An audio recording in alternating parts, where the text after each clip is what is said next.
आज जिस क्वेश्चन के बारे में हम लोग सीखने चल रहे हैं वो अभी तक जितने क्वेश्चन आप पढ़े हुए हैं उनसे अलग एक कंसेप्ट का होगा। जैसे बोर्ड पर एक बार देख लेते हैं, जो हम लोग अभी अध्ययन जिस चैप्टर को कर रहे हैं उसी चैप्टर में दो भाग था। इसको बोला जाता है comparative financial statement.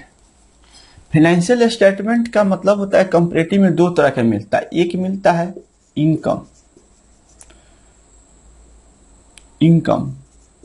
Comparative statement, जो अभी आप लोग पढ़ रहे थे इसी को। दूसरा हम लोग जो है बैलेंस शीट कंपैरेटिव स्टेटमेंट। तो ये लगभग मतलब 8 दिन से चल रहा था। इसमें थोड़ा सा बहुत सारा कंसेप्ट था, कभी रिव्यू मिल जाता था, कभी सेल मिल जाता था। इस तरह आप इसमें कर पढ़े हैं और बहुत लंबे दिन से पढ़े हम लोग, इसलिए आपको तकरीबन समझ में आ गया है। आपने कल होमवर्क 8 दिए थे, बहुत सारे बच्चे बड़ी ईमानदारी से, बड़ी जल्दीबाजी, जितना हम सोचे थे उससे जल्दीबाजी भेजे, लेकिन एका दुका जगह कहीं कहीं गलती हुआ। बहुत अच्छे है, गलत पूरा नहीं हुआ, एका दुका सवाल अब माइनर गलती हुआ है, इसलिए मैं सोचा इसका पीडीएफ भेज देता हूँ और आप लोग अपनी गलती को देखकर सुधार लिए होंगे, आशा करते हैं। चलिए, और यहाँ पर ये चैप्टर, ये जो कहानी था ये खत्म हो गया, लेकिन एक ध्यान रखना होगा, ये मेरे तरफ से खत्म हो गया पढ़ाना। आपका काम खत्म नहीं हुआ, आपको इसको रिवीजन मोड पर रखना है एग्जाम तक। इसलिए जो भी चैप्टर हम अगर पढ़ा दे रहे हैं और आपको इस वीडियो क्लास में समझ में आ जा रही है, तो इसका मतलब ये नहीं कि परमानेंट आपके पास रहेगा। परमानेंट रखने के लिए उसको रिवीजन करते रहना पड़ेगा, इसलिए आप इसको रिवीजन कीजिए। और आज से ये नया वाला हम चालू करते थे, बैलेंस शीट कंपैरेटिव स्टेटमेंट। तो बैलेंस शीट जो कंपैरेटिव स्टेटमेंट है ये बहुत इजी होगा, जिसका आप आशा भी नहीं किए होंगे कि इतना इजी में इसको हमको पढ़कर खत्म कर लेना है। इसलिए आप इस चैप्टर का 3 पेज बाकी है, दूसरा चल रहा है, 2 और पेज इसमें पढ़ना है। ये सब अब इजी हो गया। सीधे क्या करना है, जैसे इसमें पहले जो बनाते थे टेबल फाइनेंशियल इनकम स्टेटमेंट के लिए, सेम वैसा ही इसमें भी क्रिएट करना है। ठीक है, सेम क्रिएट इसमें भी वैसा ही करना है। और जैसे ही सेम, कुछ चेंजिंग नहीं करेंगे अभी तत्काल, हम कुछ चेंजिंग करने के मूड बेस में नहीं है, ना ही इसमें चेंजिंग होता है, हमारे मूड से नहीं डिपेंड। जो कंसेप्ट है उसी कंसेप्ट पर हम वर्क कर रहे हैं।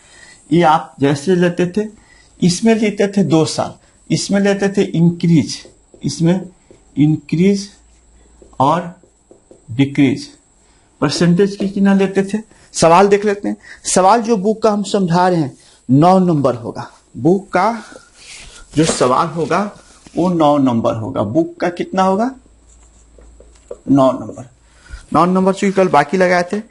अब 9 नंबर में सबसे पहले लिखेंगे कंपैरेटिव बैलेंस शीट हो गया, कंपैरेटिव बैलेंस शीट। अब साल देख लेंगे, उसमें 2018 और 2019 का सवाल दिया है। एज ऑन 31 दिसंबर दिया, सवाल देखेंगे 19 दिया है, लिख लेंगे। 2018 लिखिएगा, 2019 लिख लीजिएगा। ये आपके प्रश्न दिया है। यहां पर पार्टिकुलर लिख लीजिएगा, पार्टिकुलर लिख लीजिएगा। अब क्या करते थे, जैसे पिछले सवाल में जब बनाए थे तो उसमें सेल लिखते थे सबसे पहले, या रिव्यू फ्रॉम ऑपरेशन लिखते थे, लेकिन यहां ध्यान रखना ये बैलेंस शीट है। और बैलेंस शीट आप 11 क्लास में पढ़े हुए हैं फाइनल अकाउंट के अंदर। ठीक है, इसलिए बैलेंस शीट नई चीज नहीं है। बैलेंस शीट आप 11 क्लास में पढ़े थे, उस पर थोड़ा सा हम फोकस करते हैं। 11 क्लास में बैलेंस शीट ऐसे आप लोग बनाते थे, इधर लिखते थे लायबिलिटी या कैपिटल, इधर लिखते थे एसेट्स, या प्रॉपर्टी भी इधर होता है। इधर जो लायबिलिटी वाला आइटम था इधर लिख लेते थे, और बैलेंस शीट वाला एसेट वाला इधर कैश इन हैंड वगैरह जो मिलता था इधर लिख लेते थे। और आपस में दोनों जोड़ क्या होता था, बराबर होता है। इसलिए बैलेंस शीट की खूबी है कि दोनों जोड़ आपस में क्या होना चाहिए, बराबर होना चाहिए। तो जैसे ही दोनों शीट आपस में बराबर होता है तो लायबिलिटी हो गया, एसेट हो गया। इसको क्या किया गया, 2013 में थोड़ा रिवाइज किया गया है बैलेंस शीट को। बैलेंस शीट ऐसे हो गया है, अब नया वाला बैलेंस शीट, नया वाला बैलेंस शीट, ऊपर लायबिलिटी, बस जितना लायबिलिटी के नाम है वो लिख लेते हैं। यहां हो क्या है, एसेट, और फिर एसेट का नाम जितना लिख लेते थे और इसको जोड़ लेते थे। यानी ये चीज यहां रहा या ये चीज उठकर यहां आ गया, ये इससे कोई प्रभाव नहीं पड़ता। आप जिसमें बनाना चाहते हैं बना सकते हैं। देखिए आधुनिक दौर है, हम प्रयास करेंगे जो आधुनिक दौर में जो अपडेट होकर सिलेबस में आती है या उसी को सीखना चाहिए कि जो उसी से काम होती है, ठीक है ना। तो इस प्रकार यहां पर सबसे पहले क्या करना है, लायबिलिटी वाला लिखना है। यानी यहां पर सबसे पहले लायबिलिटी वाला आइटम को लिखेंगे। जैसे समझ रहे हैं, ये अभी 9 बना रहे हैं, जितना लायबिलिटी मिलेगा सवाल में ऐसे ही लायबिलिटी आपका चुन कर रखेगा। कोई सवाल मिलेगा जिसमें लायबिलिटी एसेट मिक्स कर देगा। क्या कर देगा, मिक्स कर देगा।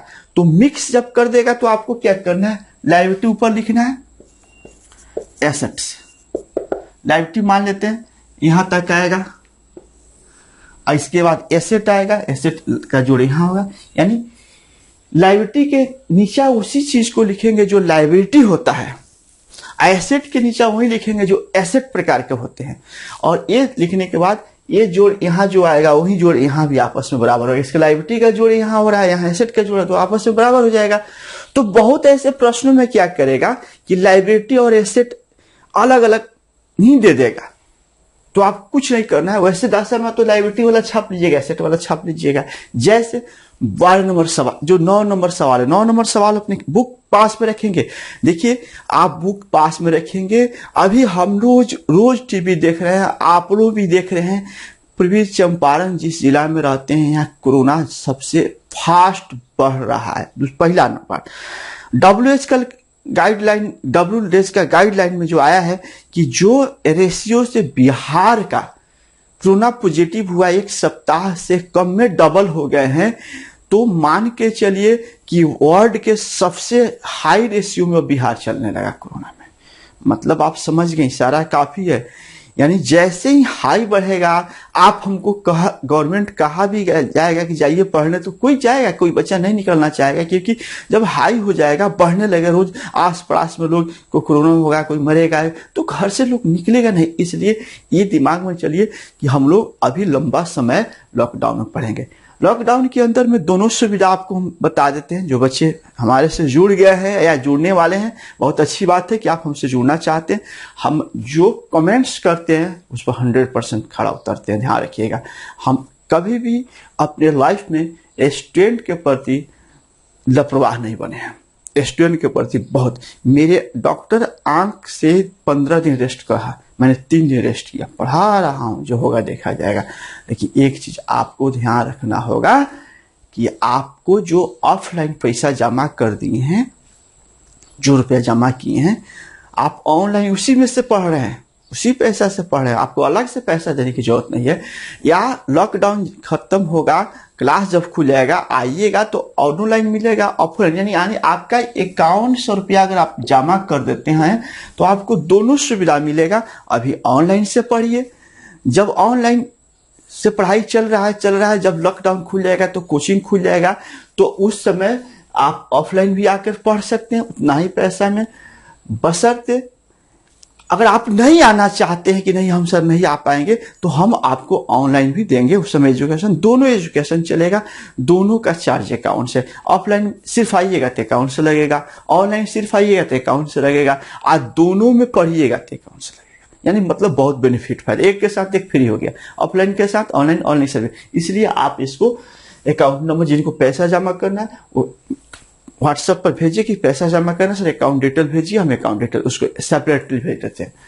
अब हम आ जाते हैं जो ये 9 नंबर सवाल है। 9 नंबर सवाल आप बुक रखिएगा, ईमानदारी पूर्वक पढ़िएगा, तभी समझ में आएगा।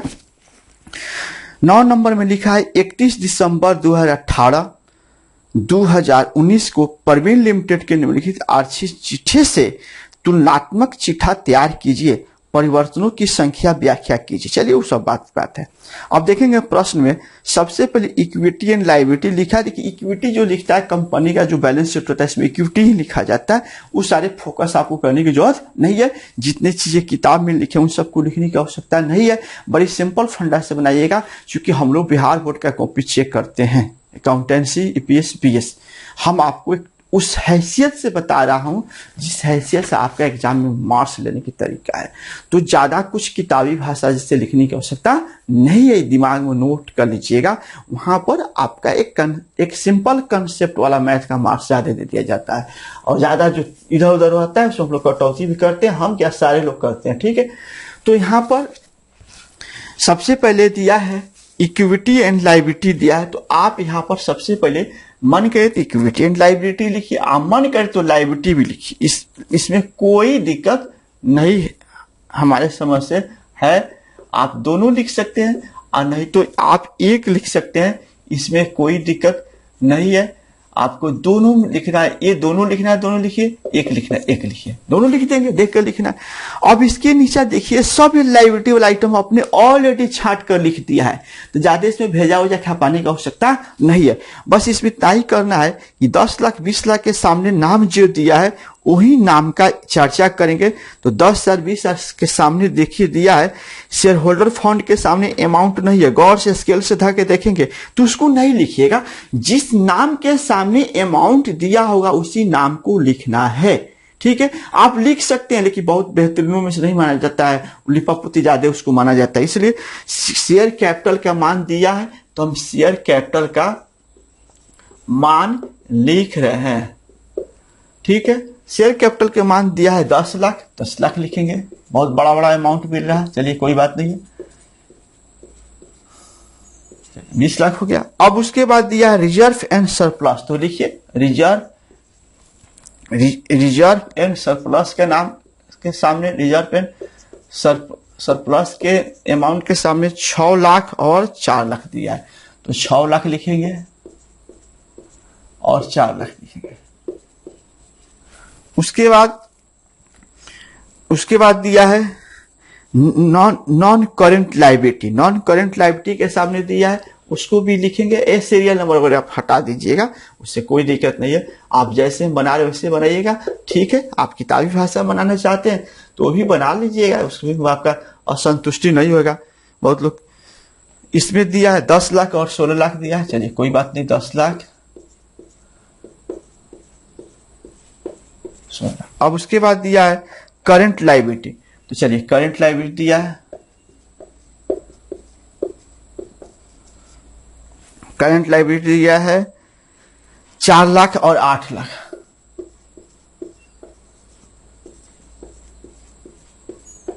दोनों दिया है, बस कुछ नहीं करने जो सवाल देखिए उतार दिए, ऐसा सवाल ज्यादा कर इसमें दिया है। अब इसको आप जोड़ने की आवश्यकता नहीं, और वहां जोड़ कर लिखा हुआ है, देख लेंगे वहां पर जो सवाल में 30 लाख और 48 लाख लिखा है, जोड़िएगा तो उतना ही आएगा, आपको अलग से जोड़ने की आवश्यकता है नहीं है। ये दोनों दिया है, बस यही तो काम किए। अब इसके बाद फिर एसेट वाले आ जाते हैं। पहले पूरे एसेट्स देखिए, देख लीजिए सवाल उलटकर। उसके बाद एसेट दिया है, 2 गो एसेट में दिया है, देखिए अलग अलग दे दिया है। सवाल में क्या किया है, लायबिलिटी को अलग रख दिया, एसेट को, इसमें कुछ आपको बनाना है नहीं, सिर्फ छापना भी है, बनाना है नहीं, क्या है, छापना है। मिक्स कर देगा तब थोड़ा सा भेजा खपाते हम लोग। तो इसमें एसेट दिया है। अब एसेट के नीचे है नॉन करेंट एसेट्स, उसका अमाउंट देख लेते हैं। उसका अमाउंट 20 लाख और 30 लाख दिया है, चलिए बहुत बड़ा बड़ा अमाउंट दिया है। भगवान करे कि इतना बड़ा बड़ा अमाउंट आप लोग भी जॉब से कमाएं।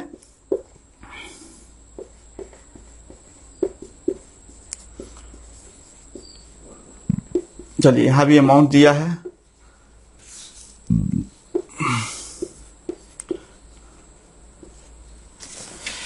अब ये भी अमाउंट इसी के बराबर होगा, इतना नीचे लिखने की आवश्यकता नहीं है, दोनों आपस में इक्वल बराबर कर लेंगे, बेहतर होगा। जितना ही सुंदर ढंग से लिखिएगा तो उतना ही अच्छा ढंग से मार्क्स भी कॉपी पर दिया जाता है। कॉपी पर ज्यादा कर सुंदर हैंडराइटिंग, सुंदर लिखावट पर मार्क्स विशेष कर मिल जाता है। इसलिए ये आपका टोटल हुआ, ये भी टोटल हुआ, ये भी 30 लाख होगा। बैलेंस शीट आपस में दोनों साइड क्या होता है, बराबर होता है। देखिए ये भी 30 लाख होगा, ये भी 30 लाख होगा, ये भी 48 होगा, ये भी 48 होगा। बैलेंस शीट आपस में अक्सर क्या होने चाहिए, बराबर होने चाहिए। ये तो हम प्रश्न को देखकर छापते, इसमें किए कहाँ कुछ। हाँ जानते कब करते हैं, जब ये दोनों मिक्स कर देता ना, तब चुन कर आपको यहाँ लाना पड़ता और यहाँ लाना पड़ता। लेकिन सवाल में जनरली अलग अलग पार्ट में कर दिया, मैंने लिख दिया। अब इधर आ जाएंगे, इधर पहले वाला में क्या करते थे, जो पढ़े हैं उसको उसी तरह सेम प्रयोग यहाँ भी करेंगे। ये 10 लाख है, ये 20 लाख है, तो कितना बढ़ गया है, 10 लाख बढ़ा है। ये 6 लाख है, ये 4 लाख है। ये घटा है, 2 लाख घटा है, घटा है तो 2 लाख घटा है लिखिए, और इसको ब्रैकेट में ले लीजिए। ये 6 लाख बढ़ा है, ये 4 लाख बढ़ा हुआ है। चलिए कोई बात नहीं है, बढ़ा है, बढ़ाइए, घटा। ये 18 लाख बढ़ा है, इसको भी ले सकते हैं। टोटल भी मालिक पूछ सकता है, टोटल भी पूछेगा, टोटल का जवाब। ये 10 लाख बढ़ा है, जो बढ़ा है बढ़ाइए। जैसे कंपैरेटिव में फाइनेंशियल स्टेटमेंट में काम करते थे, उसी तरह का वर्क यहाँ भी अभी हम करेंगे। यहाँ कुछ परिवर्तन नहीं करेंगे, और ये संयोग से 18। ये भी आप काम पहले से किए हैं। अब इसमें परसेंटेज जो निकालते हैं, परसेंटेज को हम कैलकुलेट करेंगे। कैसे कैलकुलेट करेंगे, तो चलिए हम ऊपर वाले भाग में आ जाते हैं। नीचे वाला हम कम स्पेस बना है। परसेंटेज निकालना हो तो इसी तरह पहले लिखते थे इंक्रीज और डिक्रीज बटा ओल्ड अमाउंट प्रीवियस अमाउंट, ठीक है, ओल्ड अमाउंट प्रीवियस अमाउंट अगुना 100। तो देखिए इसका जैसे निकालना है, इसका निकालना है, तो इसका निकालना है। यह है शेयर कैपिटल का मान। शेयर कैपिटल का परसेंटेज निकालना होगा, तो 10 लाख इंक्रीज हुआ है, 10 लाख यहां लिखेंगे, बटा इसका ओल्ड अमाउंट 10 लाख होगा, 10 लाख लिख देंगे, अगुना 100 कट जाएगा तो 100% आएगा। 100% यहां लिखना है। फिर इसका निकालना होगा, ये आपका रिजर्व एंड सरप्लस, शॉर्ट लिख दिए हैं। 2 लाख दिया है, माइनस में दिया है, कोई बात नहीं है, माइनस में रहने दीजिएगा। इसका ओल्ड अमाउंट है 6 लाख, तो 6 लाख लिख दीजिएगा। बहुत इजी है, थोड़ा सा दिमाग खपा लीजिएगा तो ये इसमें प्रॉब्लम 100। ये कटेगा, ये कटेगा 3 मरतबे, यानी 33 33 33 33 आ जाएगा, ठीक है। तो यहाँ पर कोस्ट में उसको ले लीजिएगा 33 33 33 33 परसेंटेज, बस हो गया। जैसे इसका निकालना होगा तो नॉन करेंट लायबिलिटी, तो इसको निकालना होगा, तो इसमें आपको 6 लाख आया है, 6 लाख आया है, यहाँ पर 6 लाख आया। वो उठा रहे इंक्रीज या डिक्रीज वाले में से उठा रहे, और इसका ओल्ड 10 लाख है, 10 लाख लिख देते हैं, अगुना 100 लिख देते हैं। इसको कटाने के बाद कुछ ना कुछ अमाउंट आएगा। तो आप लोग मेहनत करेंगे, थोड़ा सा हमारी बात को ध्यान रखेंगे कि आपको कैलकुलेटर एग्जाम में लेके नहीं जाना है, इसलिए आप प्रयास करेंगे कि भाई हैंड या बाई माइंड जैसे भी आपको कटे, ये आपका 600% आएगा। तो चलिए कोई बात नहीं है, 600% आप चेक कर लेंगे। देखिए कभी कभी हमसे भी गलती हो जाता है, तो इसलिए अगर किसी से गलती होता है उस पर आप सुधार लीजिएगा। लेकिन जनरली हम बहुत प्रयास करते हैं। थोड़ी सी प्रॉब्लम जानते हैं गलती होने का कारण क्या है, जब शूटिंग होती है तो फैन बंद कर देना है, फैन की आवाज आ जाती है, इसलिए थोड़ा सा दिमागी। अभी जानते हैं सारे रूम ब्लॉक किए हैं, पूरा खिड़की घर, इसमें लाइट कम से कम 2000 वाट लाइट चल रहा है, जानते हैं, साफ लग रहा है कि सूरज के प्रकाश में बैठा दिया गया है। लेकिन हम कष्ट सह रहे हैं, करेंगे। आप लोग जैसे ही पेमेंट करते हैं, अच्छा पेमेंट आ जाता है, तो इसमें ऐसी हम ले लेंगे। देखिए अभी बजट नहीं है, अभी बजट में नहीं आ पा रहा है, क्योंकि लॉकडाउन में सारी स्थिति खराब हो चुकी है। इसलिए आप प्रयास करेंगे, छोटा छोटा राशि आप लोग जो सहयोग करेंगे वो आपके, सोचिए अभी सुविधा घर पर बैठ कर मिल रहा हो, बड़ी बात है, ठीक है। आते हैं यहाँ पर, अब इसमें आते हैं हम लोग करेंट लायबिलिटी। ये आपका 4 लाख है, और इसका भी 4 लाख संयोग से नीचा दिया है, कोई बात नहीं है। चलिए आइए 1900, ऐसा बटा ऊपर नीचा बराबर हो जाता है, 100% हो जाता है। ये 100% हुआ। इस प्रकार इसका भी निकाल देते हैं। टोटल का 18 लाख डिफरेंस है ऊपर का, और इसका 30,000 है, 30,000 लिख देंगे, अगुना 100। तो देखिए ये आपको 18 लाख अब भागा 30 लाख, ये भी 600% है। आप चेक कर लेंगे, एक बार चेक जरूर कर लेंगे। इस प्रकार यहां तक ये क्लियर हुआ। ये कौन साइड का क्लियर हो गया? उसी तरह एसेट साइड का निकालना। एसेट साइड का नॉन करेंट एसेट, इसका भी 10 लाख है, 10 लाख लिख देते हैं, कोई दिक्कत नहीं है।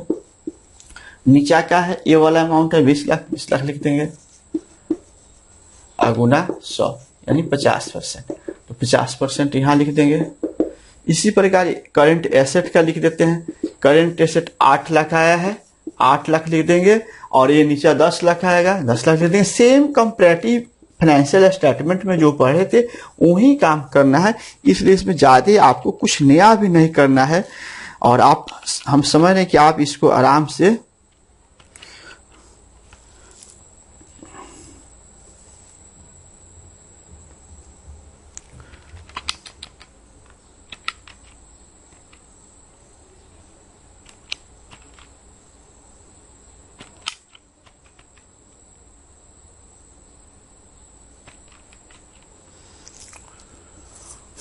अस्सी % आया है। परसेंटेज एक बार आप लोग फिर इसका निकालेंगे तो जो परसेंटेज से आया परसेंटेज यहां से हम दोनों अमाउंट एक जैसा। इस प्रकार ये आप लोग सेम बन जाएगा। तो देखिए यहां तक देखा जाए तो ये सवालों में ऑलरेडी प्रश्न में लायबिलिटी को ऊपर कर दिया है, एसेट को नीचा कर दिया। आपने जैसे था उसे लिख लिए और इंक्रीज डिक्रीज आप तय किए, परसेंटेज आप तय किए, तो ऑलरेडी दिया हुआ था। ऐसे ये आपका 12 नंबर बन गया। जैसे ही 13 में जाएंगे, ध्यान से सुनेंगे, सॉरी 9 नंबर बना है। जैसे ही 10 नंबर में जाइए बनाने, आज होमवर्क 10 भी रहेगा 11 भी रहेगा। पहले सुन लीजिए, बहुत सारे बच्चे को क्या करें, होमवर्क का नाम करते वीडियो बंद कर दे रहे हैं। अरे देखिए उतनी हड़बड़ाहट दिखाने की आवश्यकता नहीं है, क्योंकि आप अपने से थोड़ा आकलन कीजिए। जब भी हड़बड़ा के भेजे तो कुछ न कुछ गलती हो गई है, ठीक है, इसलिए उतनी हड़बड़ाहट नहीं लाना चाहिए अंदर में। 10 नंबर जो सवाल है, from the flowing information prepare comparative balance sheet, यानी आपका 10 नंबर होमवर्क जो देंगे आज बनाने के लिए, इसमें देखिए इसमें नीचे क्या किया है, ये मिक्स कर दिया है। तो मिक्स कर दिया है तो इसको अलगे अलगे छांटना होगा। तो जैसे अब आप अगर कलम लिए होंगे तो छांट लीजिएगा। इक्विटी शेयर लायबिलिटी वाला में यानी ऊपर में जाएगा, फिक्स एसेट नीचा वाला में आएगा, रिजर्व एंड सरप्लस लायबिलिटी है, नॉन करेंट इन्वेस्टमेंट एसेट है, लॉन्ग टर्म लोन्स लायबिलिटी है, करेंट एसेट है, करंट लायबिलिटी है। इसमें से कुछ एसेट है और कुछ लायबिलिटी है। तो ऊपर वाला में कुछ चल जाएगा, कुछ नीचे वाला में चल जाएगा। जो लायबिलिटी होगा ऊपर जाएगा, जो एसेट होगा जो नीचे आएगा। इसलिए इसको थोड़ा सा प्रेम से बनाइएगा, चुन लीजिएगा तब बनाइएगा। ये आपका 10 हो जाएगा। 11 नंबर भी होमवर्क देंगे तो 11 में आपको कुछ नहीं करना। जैसे 12 ऑलरेडी चुन कर दे दिया था, उसी तरह 11 नंबर में भी राइटर किया साफ स्पेशली लायबिलिटी को अलग कर दिया है, एसेट को अलग कर दिया है, इसलिए आपको इसमें बनाने में कोई परेशानी नहीं होगा। इस प्रकार आज का होमवर्क ये जो है ये आप छापिएगा, अपने कॉपी में बनाइएगा, इसको भेजिएगा मत हमारे पास, इसको भेजिएगा नहीं। क्वेश्चन की संख्या आप हमको 10 भेजिएगा और क्वेश्चन नंबर 11 ही भेजिएगा, 2 ही भेजिएगा, इसको नहीं भेजिएगा। आप अपना भले कॉपी में बना लीजिएगा। ये 10 और 11 आज आपका होमवर्क रहा और आप इसको निश्चित रूप से, आज संडे क्लास था फिर भी हम लिए हैं संडे के कारण कि पीछे 2-3 दिन हम गायब कर दिए थे, इसलिए आज संडे क्लास लिए। तो निश्चित रूप से इसको बनाइए और भेजिए। और मोटिवेशनल वीडियो प्रेम से, शांति में, अकेला कहीं ना कहीं देखिए और उससे प्रभावित होकर कि अगर वो लोग ऐसे कर सकते हैं तो मैं भी ऐसा कर सकता हूँ, ये सोचिएगा तभी कुछ कर पाइएगा। तो चलिए आज के क्लास में आपसे विदा लेता हूं, पुनः फिर कल मिलूंगा। धन्यवाद।